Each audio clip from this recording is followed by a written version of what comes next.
Hola, hola, good morning, naimbag nga bigat kada kayo dita. Nakakabsat ko nga Ilocano.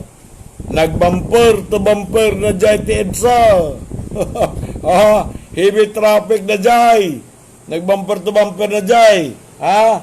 Maya paaba kay kayo ngan king Pampanga.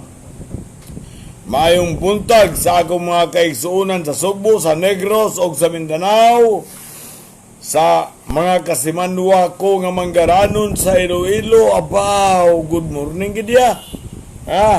Hak mga kasakayan, halite, ang mga waray-waray dira sa Leyte, Hasamar, idoy, balitaw, idoy, waray-waray kadliwat iton.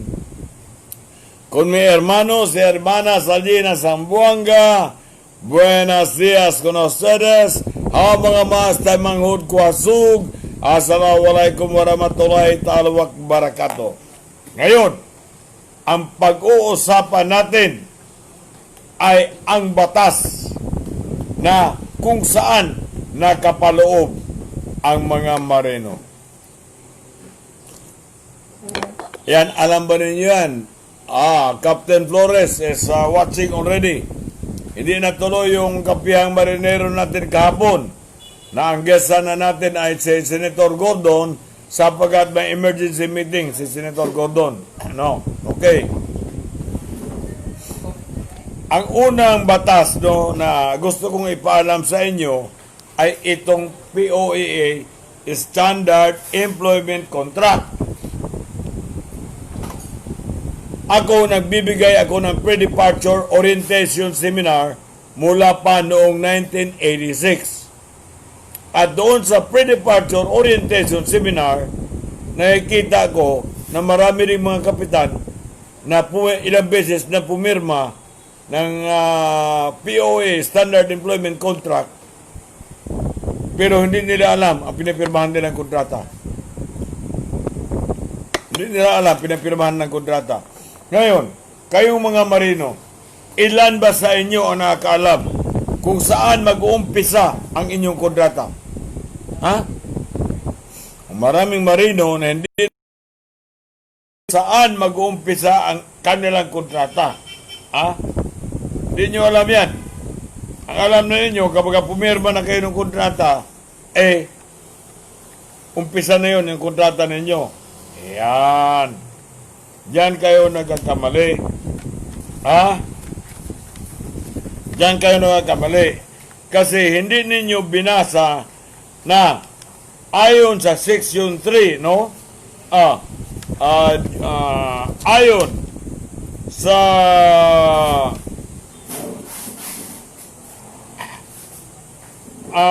dito nakalagay sa number 10, point of hire refers to the place indicated in the contract of employment which shall be the basis for determining commencement and termination of contract. No?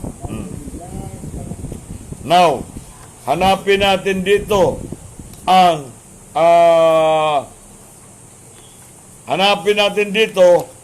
kung kailan mag-umpisa ang inyong kontrata. Kailan mag-umpisa ang inyong kontrata? Ang kontrata, commencement of contract, no? Commencement of contract, Section 2. The employment contract between the employer and the seafarer shall commence upon the actual departure of the seafarer from the Philippine airport or seaport or in the point of hire and with a POEA approved contract. It shall be effective until the seafarer's date of arrival at the point of hire upon termination of his employment pursuant to Section 18 of this contract. So, nakuha na ninyo kung anong ibig sabihin yan. Point of hire. Mag-umpisa ang inyong kontrata sa pag-alis, kung tinataga na ang inyong passport na ng Bureau of Immigration. Hindi yung kung kailan pumirma kayo ng kontrata, ibig sabihin, yun na, umpisa na ng kontrata ninyo. Hindi yan. Nang tinataga na ng Bureau of Immigration yung inyong. Now, termination of contract, kailan matatapos ang kontrata? The employment of the seafarer shall cease when a seafarer completes his period of contractual service aboard the ship, signs off from the ship, and arrives at the point of hire. Kung saan kayo hinahire, saan unang tinatagan yung inyong passport ng Bureau of Immigration, pagdating nyo doon at tinatagan ulit, doon matatapos ang inyong kontrata. Okay, Armando Matildo is watching, Marvin Charles is watching, Sheriff Stallion is also watching. Now, doon magtatapos ang inyong kontrata. Kasi mahirap makipagdebate kung wala naman kayong alam. Hindi ninyo binabasa ang inyong kontrata. B. The employment of the seafarer is also terminated effective upon arrival at the point of hire or any of the following reasons. Or any of the following reasons. When the seafarer signs off and is disembarked for medical reason, yan, matapos ang kontrata ninyo. Pursuant to Section 20, A5 of this contract. When the seafarer signs off due to shipwreck. Shipwreck, nasira yung barko ninyo. Grounded yung barko ninyo. Ship sail, lay up of ship, kung nilay up yung barko ninyo, discontinuance or change of ship principal in accordance with Section 22, 23, and 26 of this contract. Yun. When the seafarer in writing voluntarily resigns and signs off prior to expiration of contract, kung nag-voluntary resign ka at humingi ka ng paalam sa inyong kapitan na, Sir, okay, good morning sir, Kakuros, kailan tayo papalo? Kailan tayo papalo? Teka muna, hindi muna ako papalo. Kasi hindi pa nga ako magkababa. Hindi pa ako mababa. Okay. Magmula noong March 15, hindi pa ako nakababa nitong building namin. Kung magpapainit man ako, yung araw ay nandoon na sa west. Kasi walang bintana doon sa dito na sa terrace namin. Nasa west na ang araw. Talagang dapat tayo sumunod, no? Okay. Ito pa pang-apat, when the seafarer is discharged for just cause, na-terminate yung kontrata mo, kung pinadischarge ka, pinauwi ka, just cause as provided in Section 33 of this contract. Yun. Yan ang mga ilang dahilan kung paano na-terminate yung kontrata ninyo. Ngayon, napakarami pang pag-uusapan natin tungkol dito sa POA Standard Employment Contract na hindi ninyo binabasa. Maraming beses na ninyo binasa at pinirmahan ito, pero hindi kayo nagbabasa ng kontrata. Kaya awang-awa ako sa mga marinong mangmang, kasi may marinong mangmang na mga marinong mangmang, kasi 11 sila na iniwan na sila ng kanilang employer, pinabayaan na sila, mayroon silang karatula o kartulina na wala daw silang, hindi na sila binayaran ng kanilang sahod at pinabayaan na sila, gusto na nilang umuwi. Una, hindi nila sinabi kung ano ang barko nila. Kaya paano mo matulungan? Pangalawa, hindi nila nakita ng husto yung IMO number ng barko nila. Pangatlo, hindi rin nila sinabi kung anong kumpanya sila dito sa Pilipinas. So, paano mo tutulungan yung mga taong tanga? Sa katangahan nila, Ganun ang nangyari sa kanila. Isipin mo, unang-una pwede nilang tawagan yung pinakamalapit na embassy, no? O kung ang owner, hindi na talaga sila tinatawagan o pinabayaan na sila, tawagan nila yung embassy. Tapos mag-quorum sila, no? Gawa sila ng quorum nila, mag-uusap sila na ibenta nila ang barko. Ang kapitan may karapatang ibenta ang barko with the consensus of the crew. Na ibenta sila ng may-ari kasi pinabayaan na may-ari yung barko. Pwede nila ibenta yung barko. And then, doon na kukunin yung kanilang sweldo. Okay. Miss na kita, hinahanap ka na ng grupo, ay talagang mahirap na, baka ma-COVID-19 tayo. Hindi pa ako nakakalabas ng bahay. Lorenzo, okay. Jake Cornelio, morning sir, morning sa lahat. Adam Sinares is also watching. Now, napakahirap talaga ang marinong mangmang. Naturingan ka ng graduate ka ng nautical o BS marine engineering,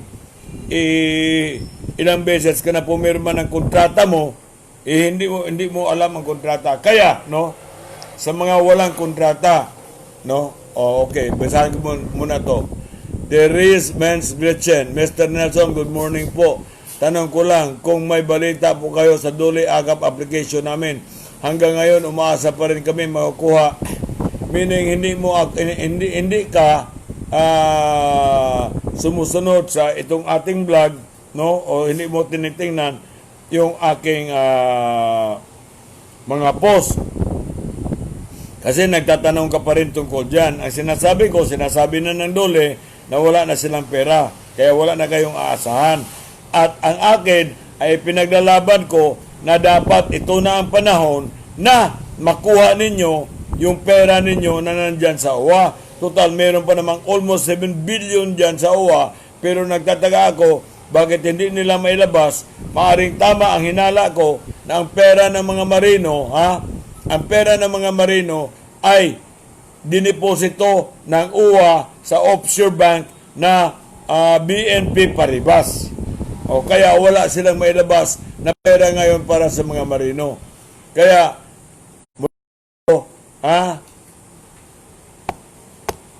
dapat updated kayo, nanonood kayo o dito sa ating vlog para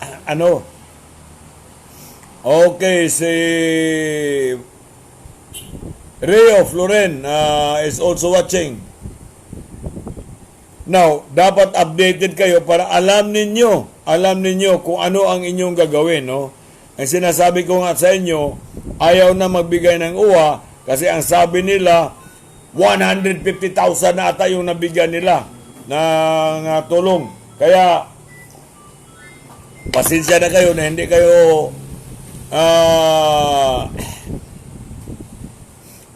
kayo nakakuha kasi palagay ko ang pera ng uwa ay nandoon na sa offshore bank na BNP Paribas. Hindi nila ako sinasagot yan, kaya tuloy-tuloy ang pagdududa ko. Si Captain Diposoy, Enrico Diposoy is also watching. Mark Bote, asa na kaya napunta ang pera ng mga marino? Yun na nga Mark Bote, ang sinasabi ko paulit-ulit na maaring tama yung hinala ko na ang pera ng mga marino na nasa OWA na almost 7 billion ay diniposito na nila sa BNP Paribas. It is an offshore bank para magkaroon ng malaking interest. Kaya nga dapat maimbestigahan ito ng Senado sa Senate Blue Ribbon Committee kung totoo ba itong hinala ko. Kasi wala nang may palabas, hindi na binabanggit ng UWA ang pera ng mga marino, no? Pera ng mga marino. Balik tayo sa ating main naawa ako na maraming mga marino na hindi pa nakabasa sa kanilang kontrata. Kaya gumawa ako ng isang Facebook, no? Tinig ng Marino, Hustisya para sa mga marino. Nandoon, nakalagay ang POA Standard Employment Contract. Basa-basahin ninyo yan. Basa-basahin ninyo yan. Ha? Basa-basahin ninyo yan. Kidlat Hearns, Sir, daming agency ang nahihirapan po sa requirements dito sa Pilipinas.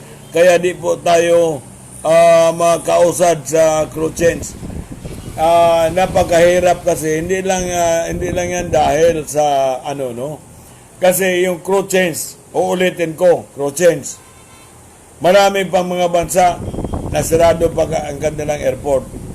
Ngayon kung sa China, ang gusto ng China na uuwi ang mga Filipino crew at walang crew change doon kasi in-check ang ilalagay nila, o di yari na naman mga Pilipino,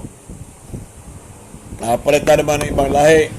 Ngayon, kahit na bukas yung airport nila, sa palagay mo, may crew change na?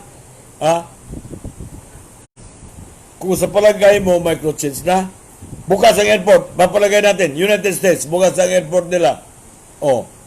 Pero, may crew change ba doon? Good morning, Sir Nelson, Geoffrey Pirocho. Ang problema sa ubang marino, sir, pag abot sa Manila, way masakan, ayaw tumanggap ang boarding house kung walang swab test certificate. Kaya nga, pagdating ninyo sa airport, ngayon, may swab test na. At dapat, tungkulin ng UWA na hanapan kayo ng hotel. Kung hindi, dyan sa mga barko ng Tugo. Nagboluntaryo ang Coast Guard na doon kayo pupunta sa mga barko ng Tugo. At tungkulin niya ng UWA. Tungkulin niya ng UWA. Nestor Ramos, Maing Buntag, Sir Nelson. Now, uulitin ko, napaka-importante na ang lahat ng mga marino ay nagbabasa ng kanilang POAA Standard Employment Contract kasi yan ang pagbabasihan mo sa iyong mga reklamo. Yan ang pagbabasihan mo sa iyong reklamo. Sa illegal recruiter, kung sino ang naano ninyo, na-enkwentro ninyo mga illegal recruiter, nanghihingi ng lagay, yan, illegal recruitment yan. Alam ba ninyo kung ano yung illegal recruitment? O baka may mga seaman dyan na hindi nila alam kung ano ang illegal recruitment. Hindi nyo alam kung ano yung illegal recruitment. Paano naging illegal recruiter yan? Alam ba ninyo, kung ang isang tao nagre-recruit sa inyo na wala siyang manning agency na lisensyado, illegal recruitment yan. Tapos, magiging multiple estafa na yan, non-billable, kung mahigit 3 na ang nabiktima niya. Okay? So, marami akong alam na may mga manning agency ngayon na nanghihingi pa rin ng lagay.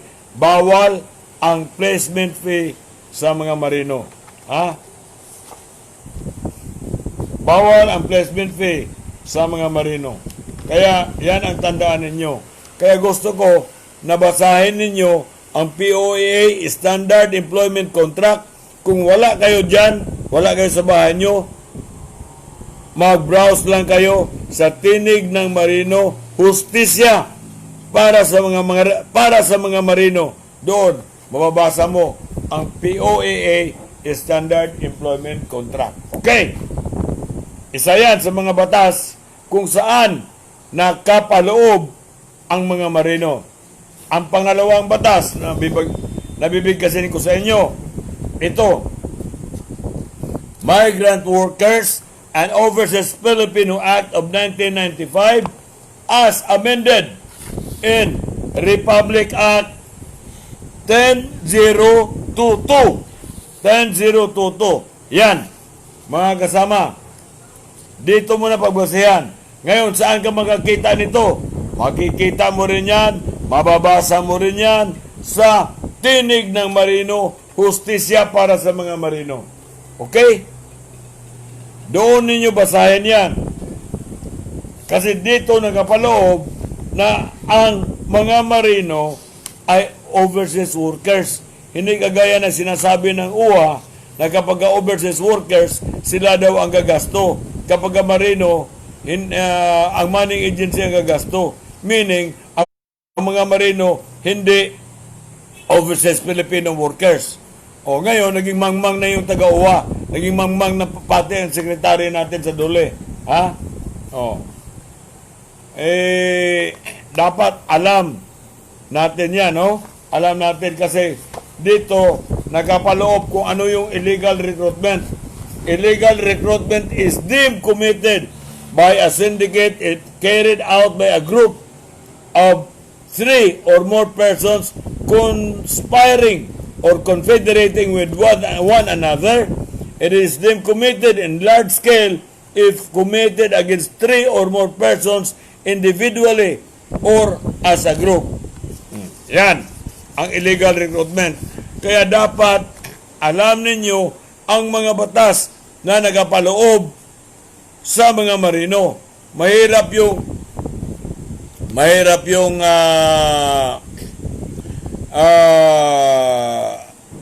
naging marino kayo, wala man lang kayong alam dito. Neil Reyes is watching. Good morning, sir. Darwin Magtalas, more power to your program, sir. Nelson Aloysius Sopriantoro is also watching. Mahirap yung marino tayo, hindi natin alam ang mga batas na nagkapaloob dyan ang mga marino. Ito, dapat malalaman mo. Basa. Sapagat habang nagbabasa ka, ay nadagdagan ang inyong kaalaman. At kung madagdagan ang inyong kaalaman, hindi yan makukuha ng ibang tao. Mananatili yan sa iyo. Mananatili yan sa inyo.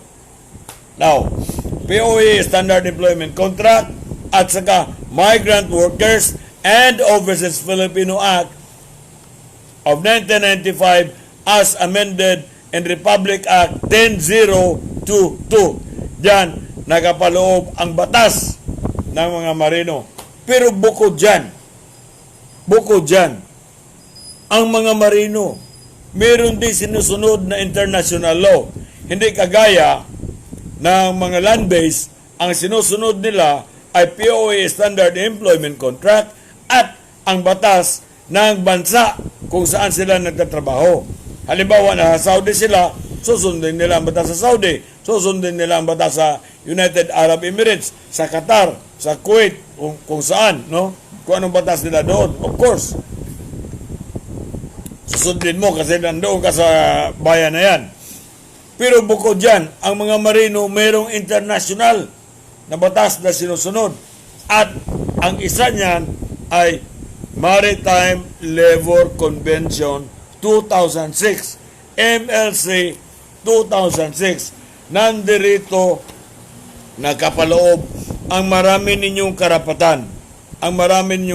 Ganon din sa POA Standard Employment Contract. Pero ito, international talaga ito, na dapat sundin din ng mga may-ari ng barko upang mabigyan kayo ng proteksyon. Ito, 4 na taon kaming nagdebate dito bago ma-ratify ito. At kumuha ako ng seminar ng 1 linggo sa Subic kasama ang director mismo ng ILO.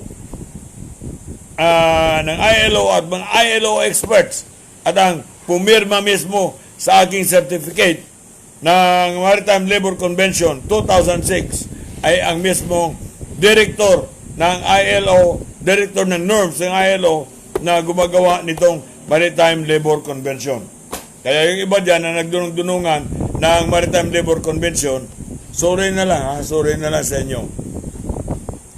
Now, so binanggit ko na, no? POA Standard Employment Contract, nandoon yung Migrant Workers Act, at nandoon din yung Maritime Labor Convention. Pero hindi pa nagtapos dyan. Meron pang isang batas. International din, na dapat din susundin ng mga marino, na wala din yan sa land base. Wala din yan sa land base. Ito ay binuo noong 1978. Ang tawag nito noong 1978, Intergovernmental Maritime Consultative Organization, International Conference on Revision of the International Regulation for Preventing Collisions at Sea 1972, and the International Conference on Training and Certification of Seafarers 1978. Now, mga kasama ko, noong binuo ito dahil sa nangyaring paglubog ng Titanic at nasundan pa ng iba upang mabawasan ang mga sakuna sa karagatan. Nabuo nila ang librong ito. Ngunit after all those years, nagkaroon pa rin ng maraming sakuna sa karagatan. Kaya nagkaroon ng amendment. At ito na ang nangyari. STCW 1995, Standards of Training, Certification and Watchkeeping 1995, nandoon yung STCW Convention at nandoon yung STCW Code. Now, dahil nga na pagkatapos na ginawa itong librong ito, nagkaroon pa rin ng maraming sakuna sa karagatan at karamihan sa mga sakuna na yan nangyari dito sa Pilipinas, kagaya ng Princess of the Orient at Princess of the Stars. Nabuo ang STCW 2010 Manila Amendments. Lalong pinagtibay nila ang STCW Convention noong 2010. Kaya Marino na nagdunong-dunungan na wala naman yan sa IMO STCW Convention, bakit na pagkaraming training? Ang masabi ko sa inyo, binasa nyo ba itong librong to? Kung hindi naman ninyo binasa itong librong to, anong pinagbabasehan nyo? Yung utak nyo. Yung utak nyo walang laman. Kaya huwag kayong magkipagdebate tungkol sa IMO STCW Convention kung hindi naman kayo nakapagbasa ng IMO STCW Convention. Pero dito sa Pilipinas, bakit minsan lumalabis ang training? Kasi ang normal lang talaga, mayroong dalawang klaseng training. Ang unang training ay nakapaloob dito sa IMO STCW Convention. No? Yan, ang unang training na nire-require ang bawat marino. Lahat ng marino kailangan susunod dito. Ngunit, mayroon pang isa na legal din na training.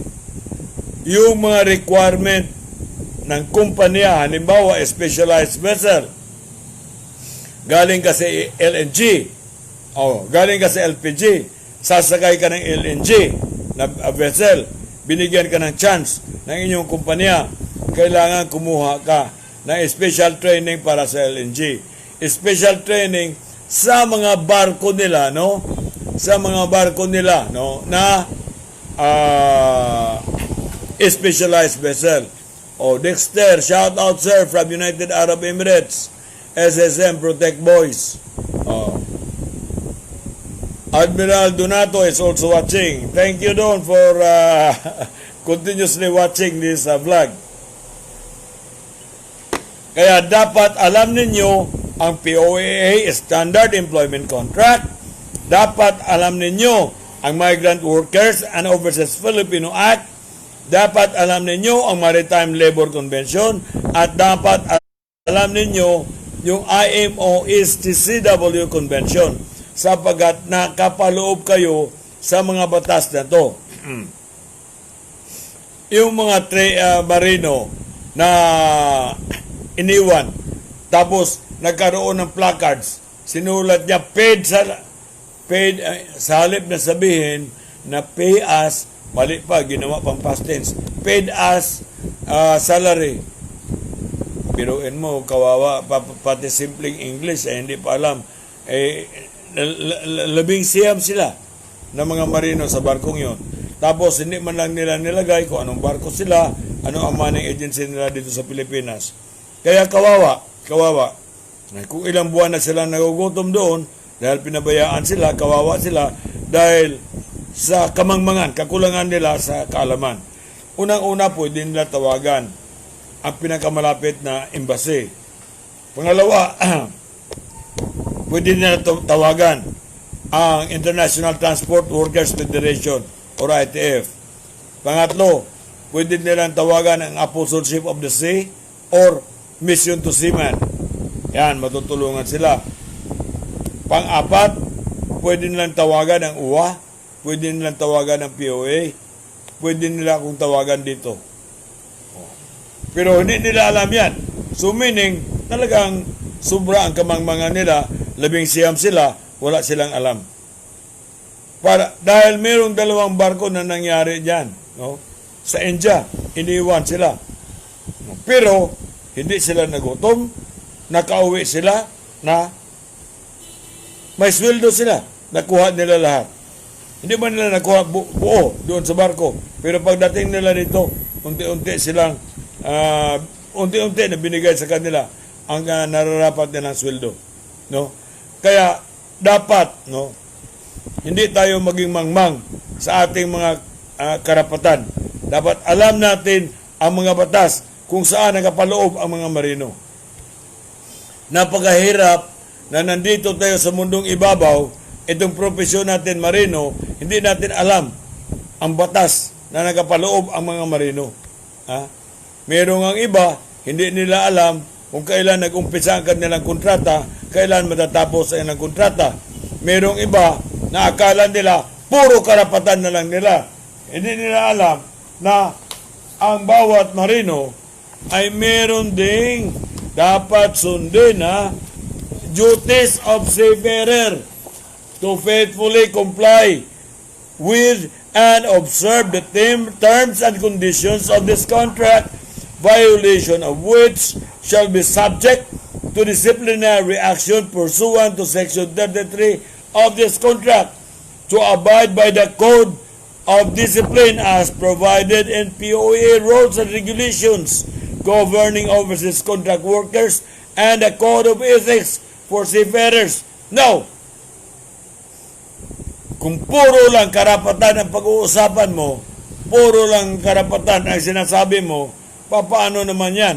Kung dumating ka na sa barko, na lasing ka, nagwardya ka, naabutan ka doon, na nagatulog ka, hindi mo alam yan, na kinabukasan pwede ka nang sipain. To be diligent in his duties relating to the ship, its stores and cargo, whether on board, in boats, or ashore. Even when you are ashore, to conduct himself at all times in an orderly and respectful manner towards shipmates, passengers, shippers, stevedores, port authorities, and other persons on official business with the ship. Okay? To take personal responsibility for his health while on board by practicing a healthy lifestyle, which includes taking medications and lifestyle changes as prescribed by the company designated doctor. Yan. Obligasyon mo rin yan. May obligasyon ka rin. Hindi lang yung karapatan mo, ang inyong sasabihin. May obligasyon ka rin bilang isang marino na dapat mo sundin.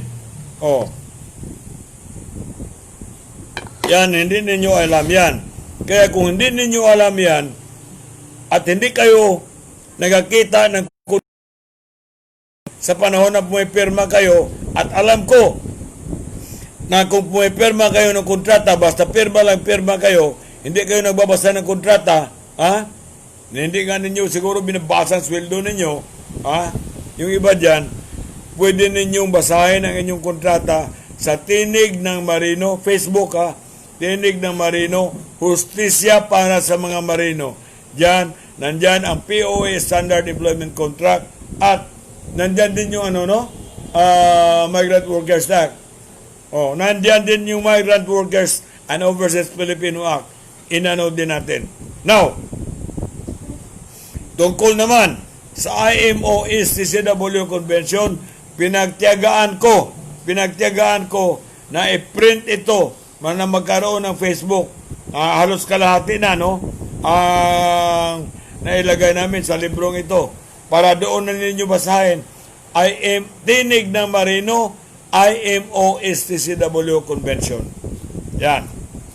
Especially para lang dyan sa convention na yan. Para maintindihan ninyo kung ano yung IMO SSW Convention sapagat napakaraming mga marino na nagdunong-dunungan na well-versed daw sila sa IMO SSW Convention na sa totoo lang, hindi naman.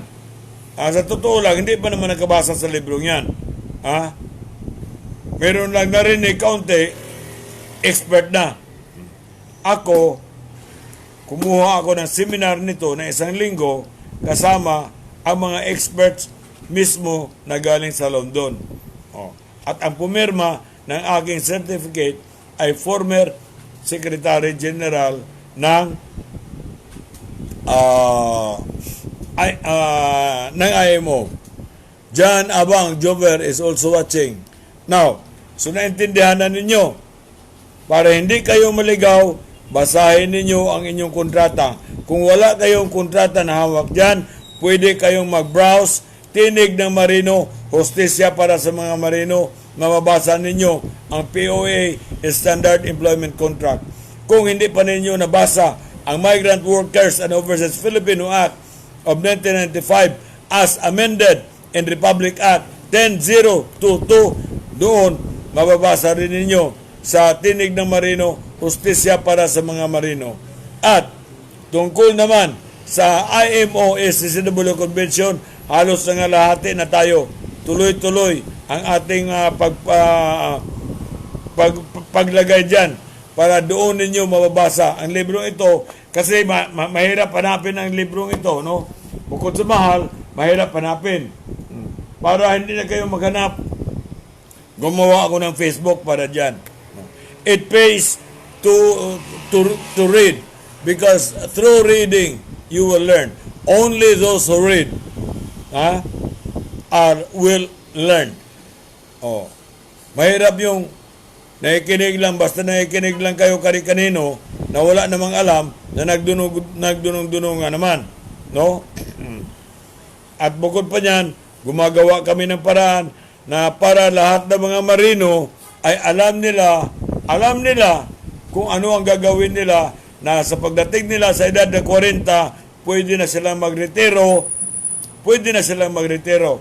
Kaya pagkatapos nitong COVID-19, magpa-imprinta muli kami ng librong ito. Nagpagpa-imprinta na kami ng 200,000 copies at gumasto na si Captain Morales ng 2.7 million para sa 200,000 copies nito, no? Gabay ng marino upang magabayan kayo sa inyong profesyon bilang marino. Walang ibang gumagawa nito. Walang ibang tao na gumagasto ng pera para lang hindi kayo maligaw sa inyong profesyon. Kasi ang gusto namin, ang adhikain namin na ang bawat marino kaya pwede na magretiro sa edad na 40 na may financial freedom. Hindi kayo maghihirap. Yung iba, nag-edad na 65 na, gusto pa rin sasakay ng barko. Mali yan. Dapat, 40 anyos, pwede na kayong magretiro. Mahirap kitain ang pera sa barko. Nagkaintindihan ba tayo? Okay. Nasa inyo na kung babalikan natin ito ulit or tingnan ko kung gaano na kalalim yung inyong kaalaman tungkol sa batas kung saan nakapaloob ang mga marino para tuloy-tuloy ang inyong kaalaman sa mga batas, no? Sa mga batas. Dahil napakahirap na professional ka, hindi mo alam ang batas na kung saan nakapaloob ang mga marino. Maraming salamat sa inyong panonood.